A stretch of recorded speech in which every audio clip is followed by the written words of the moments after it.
that is sweeping the nation. It is called Can He or Can't He? Chris Canty, here we go. Let's start with Patrick Mahomes. Can he win his second MVP this season? Can he or can't he?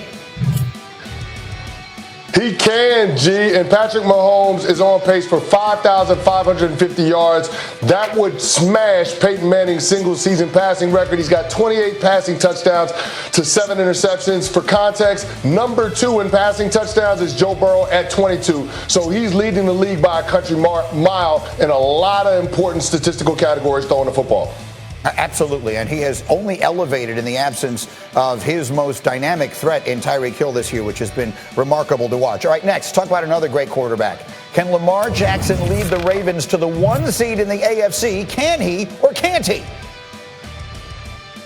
He can, G, and the Ravens are the beneficiaries of the easiest strength of schedule down the stretch in the second half of the NFL season. And the sneaky big addition of Roquan Smith has transformed that defense. G, they're pitching shutouts right now. They're holding opposing offenses in the teens scoring the football. And so Lamar Jackson and the Ravens are poised to make a huge playoff push. All right, their first game this season was against the Jets. The Jets did not have Zach Wilson available for that game. The question is, can Zach Wilson keep his job and lead the Jets to the playoffs? Let's start with that. Can he lead the Jets to the playoffs? Can he or can't he? He can't, G, and that's with a capital T. Zach Wilson, since he stepped in week 4 for the New York Jets, is dead last in completion percentage above expected, and the Jets are 23rd in offensive EPA. Zach Wilson's only got 4 passing touchdowns to 5 interceptions, and if we're keeping it a buck, G, it should be 7 with the interceptions dropped by the Patriots defense in week 11. Somebody's got to tell Zach Wilson that Devin McCourty doesn't play on his team because he keeps throwing him the ball. Yes, I hear you. Let me bring the group in on this. Obviously, this one is personal for me. We're waiting for some news out of Jets camp today on whether or not he's going to get benched, and we don't have it yet. The moment there is anything that comes from there, we will let you know immediately. I'm really interested to hear from Tim Hasselbeck on this, obviously my quarterback. Do you believe, I'll ask it as directly as I can, we've all seen what's happened, the terrible performance, the press conference afterwards with the lack of accountability. Do you believe, Tim, the Jets should bench Zach Wilson?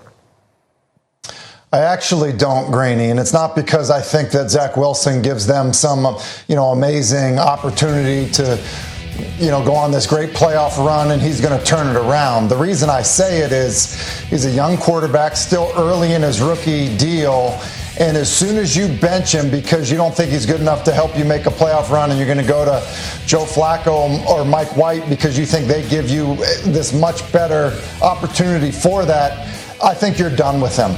And Greeny, you know this. I think it's hard. I'm glad you kind of set the stage in terms of bad game, bad press conference, because it was such an easy fix. Hey, did the offense, let down the defense? It's like, no, the offense didn't let down the defense. I let down the defense.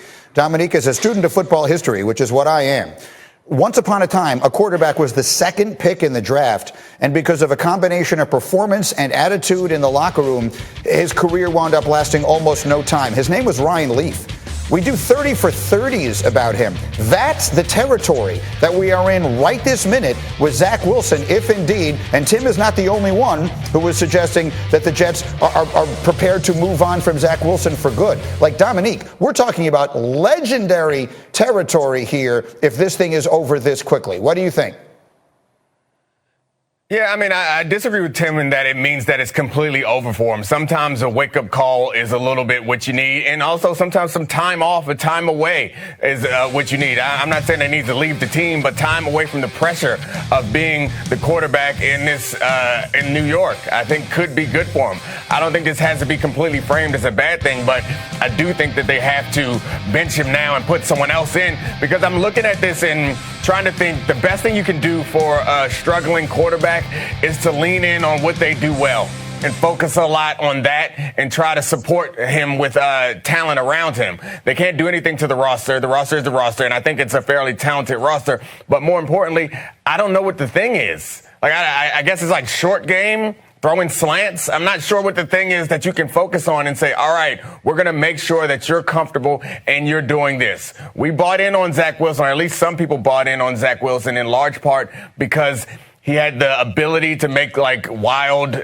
angle, hard Mahomesian throws, but we haven't really seen him do the basics first. And that's the hard part. And maybe some time away can help him kind of solidify those things first. Look, for anyone who didn't watch it on Sunday, he couldn't complete a pass behind the line of scrimmage against the New England Patriots on a windy day in which Mac Jones didn't seem to be having anywhere near that level of trouble with the wind. Chris Canty, I'll come to you. On Tim's idea, and you're by no means the only one to say it. Dan Orlovsky was tweeting about it this morning as well. Do you believe, CC, that if the Jets bench Zach Wilson now, they are in essence moving on from him for good? Yeah, I think they are, because Zach Wilson has shown me all I need to see as far as his sports character goes. And it's not just the press conference post-game from Sunday. It's the press conference post-game after the first Patriots game where he said he got bored of getting outside of the pocket, seeing nothing downfield, and throwing the ball away. I'm sorry, G, but when you're the quarterback, you can never get tired of making the right football play. But that's in essence what Zach Wilson has said. And then beyond that, we have an accountability issue. And it's hard for a team to get to where they want to go if the guy that's under center, which is a position of leadership, by the way, a quarterback, is not taking accountability for his production or lack thereof. If I was in that Jets locker room, I got a big problem with Zach Wilson. There's got to be a confrontation. And if he refuses to take accountability for the mistakes, then that conversation can go left real quick. I ain't saying it's an IK and them Kapali situation, but I would understand if that happened, if the Jets players in that locker room didn't get the answers they want from their quarterback, because that defense is a championship caliber right now, and they're winning in spite of their quarterback, not because of him, and that's the problem. IK and Impali it was also happened on the Jets, because everything does. When Geno Smith was the quarterback of the Jets, one of his own teammates punched him in the locker room and broke his jaw. That's what happened, and that's what Chris is referring to. Neek, go ahead. Dominique.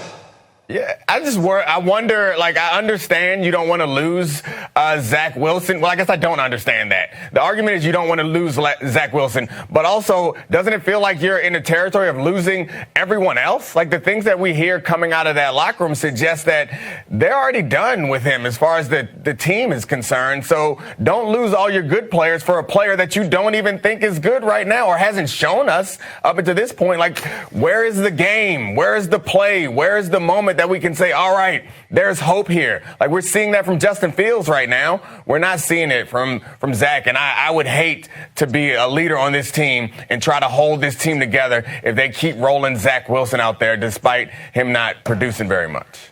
Which would mean that the New York Jets would have drafted quarterbacks in the top 3 twice in the last 5 years, Tim, and neither one of them will be their starting quarterback next season. That is the scenario that we are painting right now for a franchise that has gotten so many other things right in the last year or two. But the most important thing, if they got this wrong, and I cannot underline enough the historic territory that we are possibly treading in here with this level of bust, then, Tim, I'll give you the final word on this, because candidly, I'm going to smash my head into a wall. You're on the money. Yeah, no, Greeny, you're on the money. Like, and that's why I said, like, you don't bench him right now, because it's honestly because you need him to pull himself out of it. You do. And look, if I'm Robert Saleh, I'm pulling him into the office and I'm correcting it all. I'm saying, look, that you can't answer questions like that afterwards. You need to take accountability, and we need you to play better. I'm gonna give you the chance to do it, but the leash is not real long, and you've got to find a way to get this locker room back behind you. All right, we'll see if they can figure out a way to do it again. I'm in constant contact. Out of a slump. Yeah, stay right there. We'll come back to this. There's so many topics I want to get back to today. I've got calls in.